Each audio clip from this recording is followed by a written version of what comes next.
대한민국 대법원은 어떻다? 이사의 선관의 의무에, 충실의 의무에 회사의 이익만 본다. 그래서 땅땅땅땅 그런 이사회 결정이 이루어지고 그런 이사회가 기획하고 주도하고 합병을 주도하고 분할을 주도하고 그 결과 지금 어떻게 돼 있다? 대한민국을 대표하는 기업의 사실상 일대주주는 국민연금이고 사실상 지배주주가 지금 감옥에 가 있는 상황이 이런 겁니다. 이 부분을 우리는 한번 봐야 되는 거예요. 대법원이 근데 아까 말씀드린 대로 그렇게 딱 그냥 그 이사의 책임은 충실의 의무는 뭐다? 회사야. 회사다. 회사. 주주는 아니야. 주주는 손해봐도 돼. 일반 주주는 손해봐도 돼. 이렇게 대법원이 판결을 내리고 있으니까 이게 계속 가는 거고, 그러다 보니까 이사들은 또 계속 그렇게 가는 거고, 그러다 보면 소송이 일어나고 반발이 있고 저항이 있고 부딪히고 심지어 저렇게 구속되는 일까지 일어나는 겁니다. 이거를 이사들이 잘 봐야 돼요. 이사들이 지배주주를 잘 모시는 게 어떻게 모셔야 되는지를 명심하셔야 됩니다. 유일한 경제TV는 그런 이사들이 그런 방향으로 마음 놓고 편안하게 힘있게 일할 수 있도록 법을 바꾸자는 제안을 하는 거고요.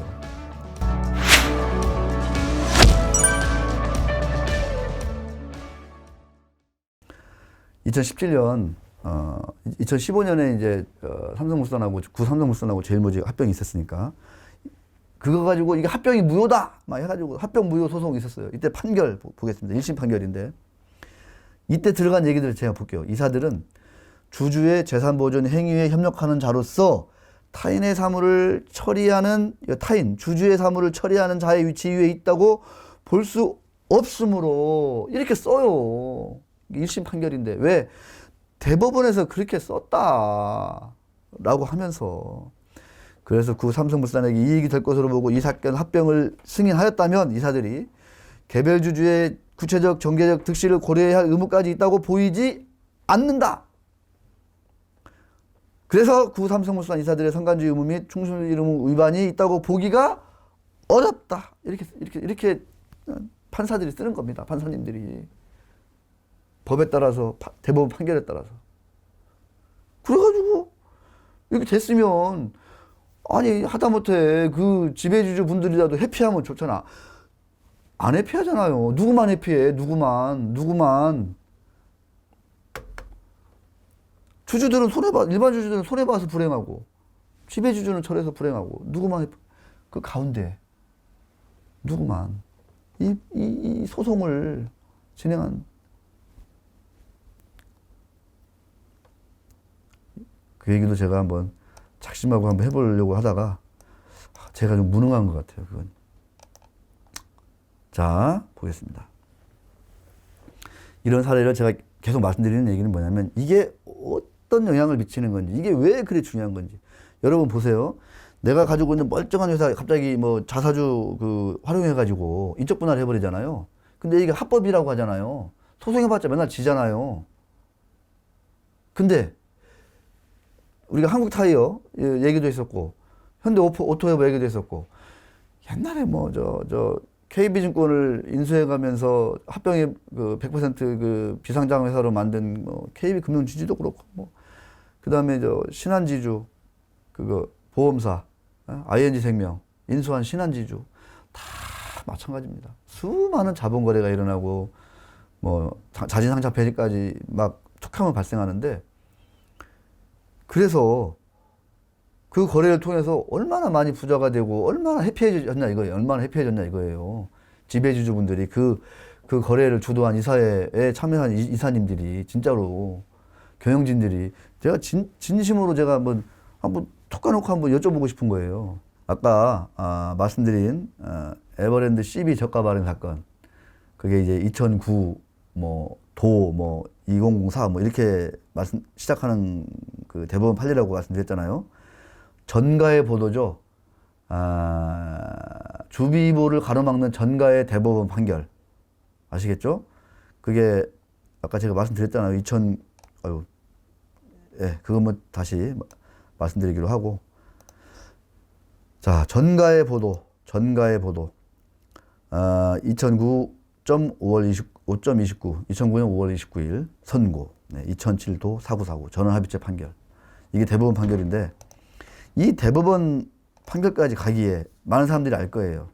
이게 그냥 뭐 1심, 2심, 3심 가면서 이게 다 이게 뭐 이사회 이거는 뭐 성관주 위반이 아니다, 배임죄가 아니야 이렇게 판결 난 거 아니에요. 1심에서요 무죄였어요. 이거는 이사의 의무가 아니다, 충실 의무가 아니다. 이게 이사의 배임죄 아니야 이렇게 났어요. 똑같이. 근데 2심에서 어떻게 난 줄 아세요? 배임이라고 난 거예요. 보겠습니다. 주식회사의 이사는 전환사채를 발행할 경우 관계 법령과 정관의 규정에 따라야 함은 물론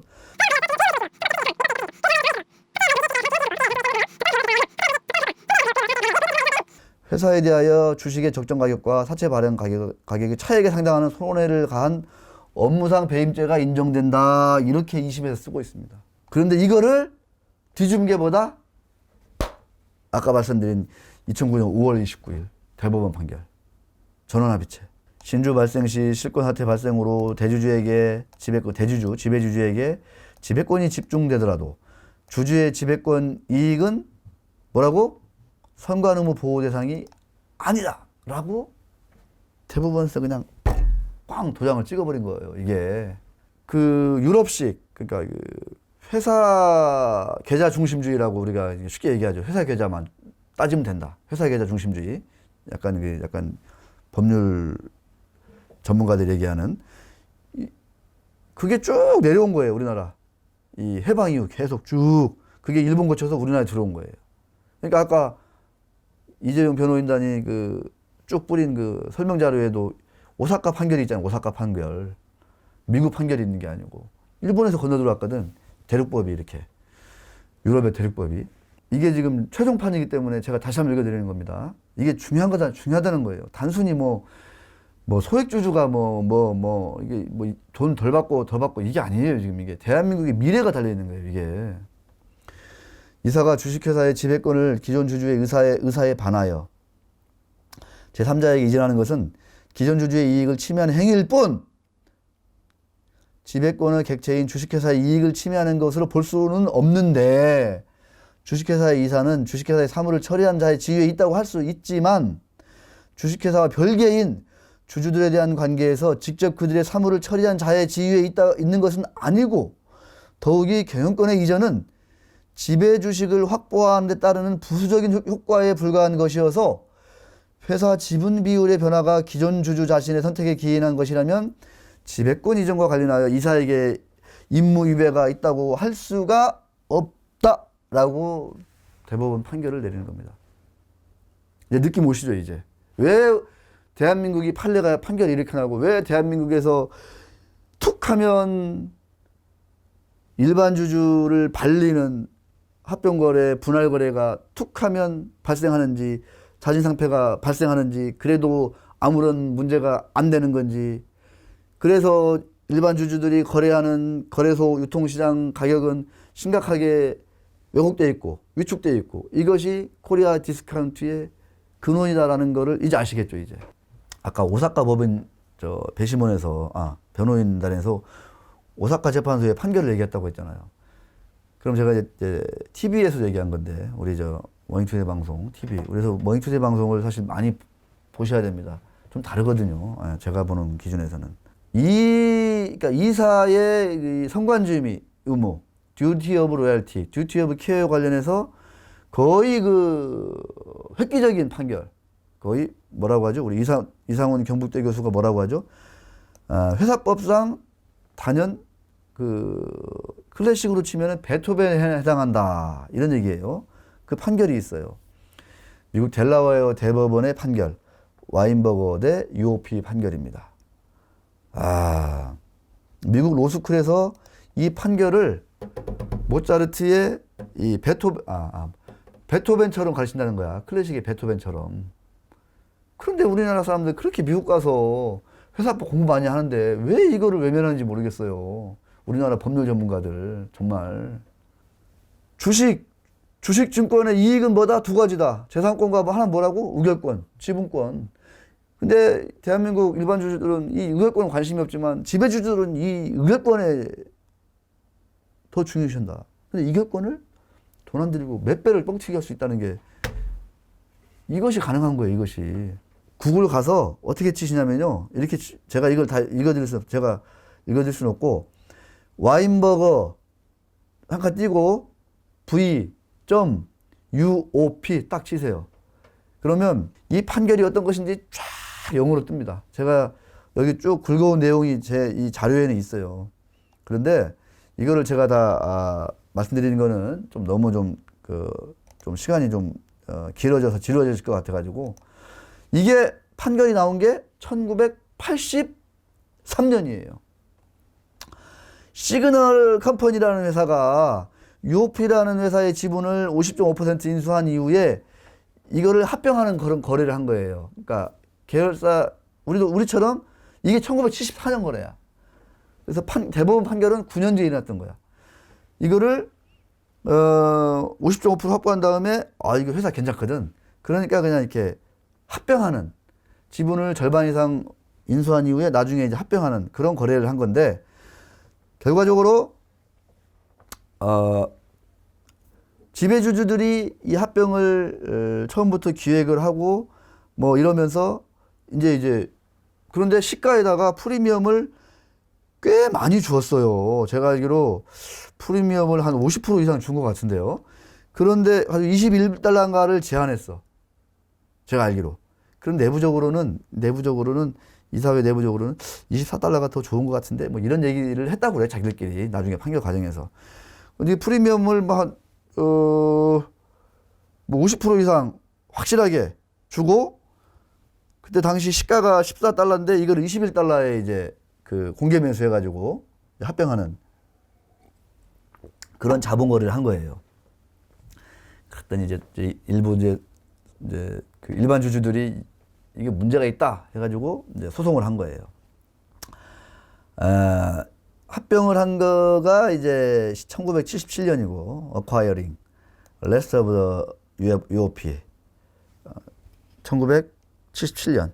그러니까 74년부터 시작됐고 77년에 끝난 거래인데, 이것이 문제가 있다 해가지고 소송 가가지고 1983년에 이제 대법원 판결이 난 거야. 델라웨어 대법원 판결이. 아시겠죠? 자, 이 과정에서 시가 대비 50%나 프리미엄을 주었는데도 부족하다고 본 것은, 자, 잘 보세요.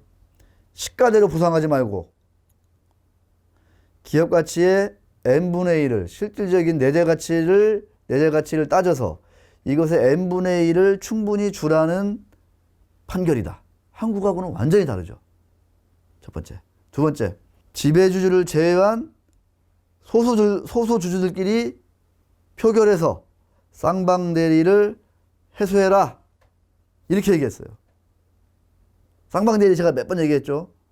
지배주주 빼고 일반 주주들끼리 표결해가지고 50% 이상 찬성해야 이 거래가 오케이 되는 거예요. 또, 야, 시가에 50% 줬어? 이 정도면 뭐 엄청난 거 아니야? 이렇게 했는데도 위법하다고 본 거야. 자, 그래서 뭘 봤냐? 과정에서 충분한 정보를 제공하지 않았어. 또 이 모든 그러니까 UOP라는 그 자회사가 이사회에서 결정을 했는데 합병에 오케이. 여기에 또 이제 그 지주회사의 영향력 있는 또 이제 사람이 들어갔다는 거야. 이런 것들을 다 따진 거예요. 그러니까 과정에서 얼마나 공정했냐, 정보가 제대로 제공됐냐, 이런 것들을 꼼꼼히 다 따져가지고 문제가 있다라고 이 대법원 판결이 난 거예요. 그러니까 이게 막 다 뒤집어져 버린 거예요, 이게. 그동안의 이런 관행들이 싹. 그게 언제다? 1983년이다, 이거예요. 그러니까 이것을 통해서 뭘 하려고 했어요? 델라웨어 대법원은 주주들의 비례적 이익을 보호해야 된다라고 한 거죠. Proportionate interest of shareholder. 아시겠죠? 이거를 보호해야 된다. 특히 중요시된 게 뭐야? 모회사와 자회사 간의 합병이기 때문에 이거는 일반 주주와 지배주주의 이해관계가 완전히 엇갈린다. 그럴 때 어떻게 해야 된다? 쌍방대리 문제를 해결해라. 이른바 그 구조조정본부의 그 가치평가가 어떻게 되는지 공개되지 않았다. 이거 공개하라는 얘기죠. 총수가 선임한 이사가 배제되지 않았다. 배제해야 된다는 거죠. 일반 주주의 대표와 협상이 없었다. 별도의 특별위원회를 만들라는 얘기죠. 이런 것들을 40년 전에, 거의 40년 전에 했다는 거예요. 아시겠죠? 저는 뭐 이사회 구조, 그러니까 이사회 구성도 좀 독립적으로 해라 이런 것도 좀 상당히 눈에 띄지만 어떤 것들이 또 더 눈에 띄냐면은 정보를 충분히 제공해라. 이것도 참 저는 눈에 띄는 것 같습니다. 공시를 통해서 지배주주가 이 합병이 왜 필요하고 그 기업 가치가 어떻게 결정했는지 이거에 대한 정보를 소상히 제공해라. 예, 이런 얘기입니다. 합병 타이밍을 왜 그때 했는지, 거래의 시작을 왜 누가 주도했는지, 거래 구조를 설계한 계기와 배경은 무엇이며 두 회사는 어떻게 협상했는지, 모회사와 자회사는. 그리고 그룹의 내부 정보에 기하에 평가한 기업 가치의 내용은 무엇이었는지. 내부 정보도 공개하라 이거예요. 충분히. 그것이 사회이사들 및 주주들에게 공개되었는지 이거를 다 체크해야 된다는 거예요. 일일이 다. 그래서 지금 미국의 합병은 이렇게 진행된다 안 된다. 이해 당사자 간의 합병은 이렇게 진행되고 있어요. 실제로. 그러니까 이사들이 어떻게 돼? 처음부터. 이렇게 안 하면 다 배임이야, 배임. 그러니까 처음부터 이거를 엄청나게 신경씁니다. 아예 이게 조금 문제가 생겨? 아예 그냥 이거는 뭐 그냥 킬이야, 킬. 이사회 스스로. 이게 너무 과하다는 얘기가 나올 정도로. 너무 주주들 입장만 생각하는 거 아니냐. 회사 입장은 둘째치고. 미국 자본주의 이미 그렇게까지 갔어요. 이것이 요거도 먹을 정도로. 자, 우리도 이렇게 되면 어떻게 될까, 우리도. 40년 뒤진 거예요, 40년 지금. 이 주비부에 관해서는 40년이나 뒤진 거예요, 40년. 말씀드렸잖아요. 삼성물산 합병에서 드러난 이 합병거래의 이 문제점들. 검찰의 기소장, 변호인단의 반박. 이 과정에서 지난 20년간, 30년간 쭉 내려온 대법원의 판례들. 이사는 왜 회사의 이익만 보호하면 장땡인지, 아무런 문제가 안 되는지, 책임이 없는 건지, 왜 그걸 고집하고 있는 건지. 이게 다 드러났잖아요. 그 결과. 그래서, 저는 그래요, 솔직히. 툭 쳐놓고.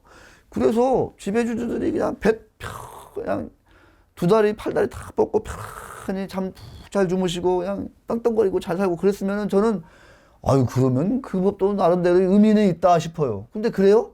안 그러잖아요. 지금 감옥에 계시잖아요. 그런데 이런 절차에 따라서 40년 전 미국 사회에서 있었던 이런 대법원 판결에 따라서 준용해서 그리고 여러분들 검색해 보세요. 그 델라웨어 그 이후에 델라웨어 형평법원 또는 델라웨어 대법원 치시고 합병 뭐 이런 거 검색해 보세요. 쫙 나옵니다. 예. 관련하는 그 판례들이 쭉 나옵니다. 예. 주비부 판례들이 쭉 나와요. 꽤 나옵니다. 자, 이제 마무리 지을게요. 대한민국의 이런 그 시대정신, 제가 꼽는 이런 주주의 비례적 이익 보호라는 이런 시대정신이 흡수되면, 들어오면 어떻게 될까? 삼성전자 지금 500조 원이다. 500조 원이다. 84,000원, 5,000원. 이거 10만 전자 금방 간다. 10만 전자는 금방 간다, 그냥. 이거 들어오면. 거의 수직적으로 갈게요, 수직적으로. 상한가 한번 치면 가거든. 자, 천주전자 간다, 안 간다? 저는 간다. 근거는 뭐냐? 주비부가 우리보다 훨씬 잘 돼 있는 TSMC를 봐라. 거기가 뭐 성장성이 뭐 PDR이 뭐 뚱뚱뚱, PSR이 뭐 뚱뚱뚱뚱, 뭐 삼성전자보다 압도해가지고 그렇게 시가총액이, 밸류에이션이 그렇게 큰 차이를 보일 정도로 우월할 만한 존재이냐? 저는 아니라고 보는 거죠. 제가 뭐 국뽕하는 거 아닙니다. 자, 천주전자가 되면 어떻게 돼? 국민연금이 부자가 되고, 그 국민연금 가입자 2,300만이 부자가 되고, 노후가 탄탄해지고, 경제적 독립에 조금 더 한 발 한 발 가까워지고, 그럼 행복해지잖아. 우리 2세, 3세들이, 후세들이 어떻게 돼요? 더 나은 삶을 살 가능성이 높아지겠죠.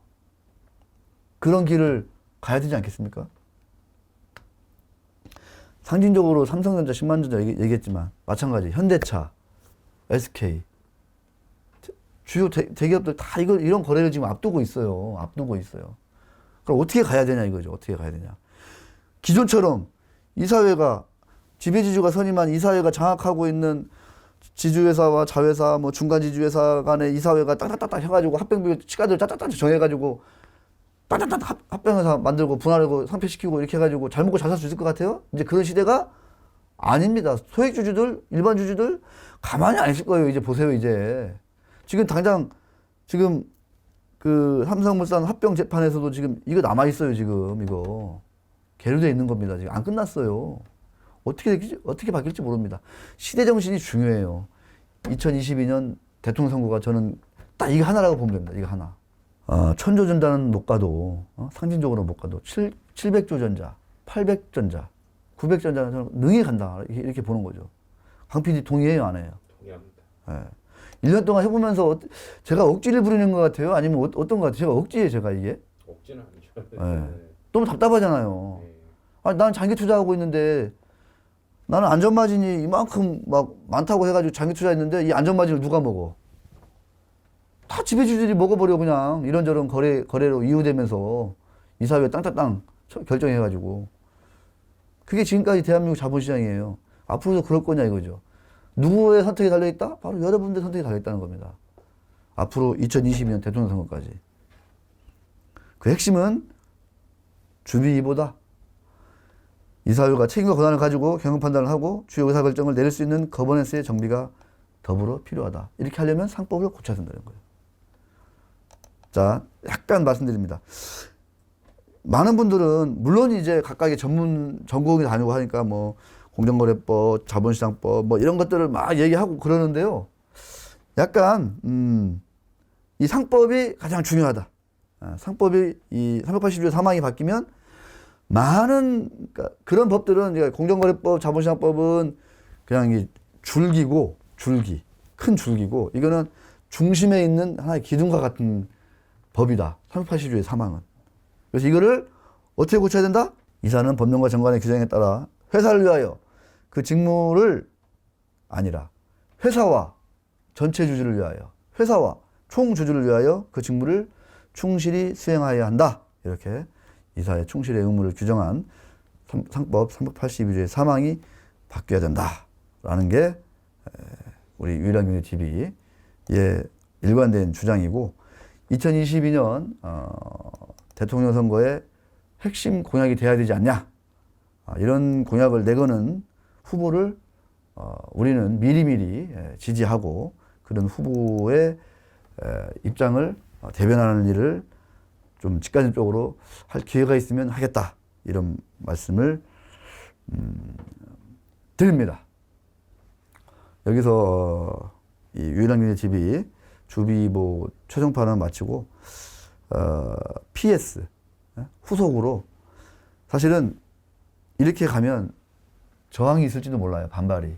지금도 뭐 그런 저항 반발 때문에 저항이 아니죠. 주도하시는 분들이니까. 저희가 계속 사례를 말씀드려야 될까? 예, 그런 기득권 때문에 이게 지금 미국과의 갭이 40년간 지금 벌어지는 거야. 다른 거는 지금 우리가 역전한 것도 있고 심지어 대략 한 20년, 10년 뒤진다고 하는데 이거는 40년이나 뒤지고 있거든요. 그래서 뭐 이걸 또 너무 일방적으로 부딪히고 그러면 뭐 후유증이 어쩌고저쩌고 얘기할 수도 있어요. 그래서 제가 이제 PS 약간 후속으로 포스트 스크립트를 뭘 하고 싶냐면은 상법과 증여세법, 상속세 및 증여세 어떻게 바뀌어야 되는 건지 이거는 제가 한번 전문가를 한번 모시든가 아니면 제가 공부를 해서 한번 좀 깊이 있게 한번 다뤄보면서 우리나라 현재의 상속증여세법이 우리 일반 그러니까 막 부자들한테 세금을 많이 걷어라 이런 상속증여세법이 결국 부자들한테 유리하고 중산층과 서민들한테 매우 불리하게 돌아가고 있는 이 현실을 한번 조명해 볼까 싶습니다. 감사합니다.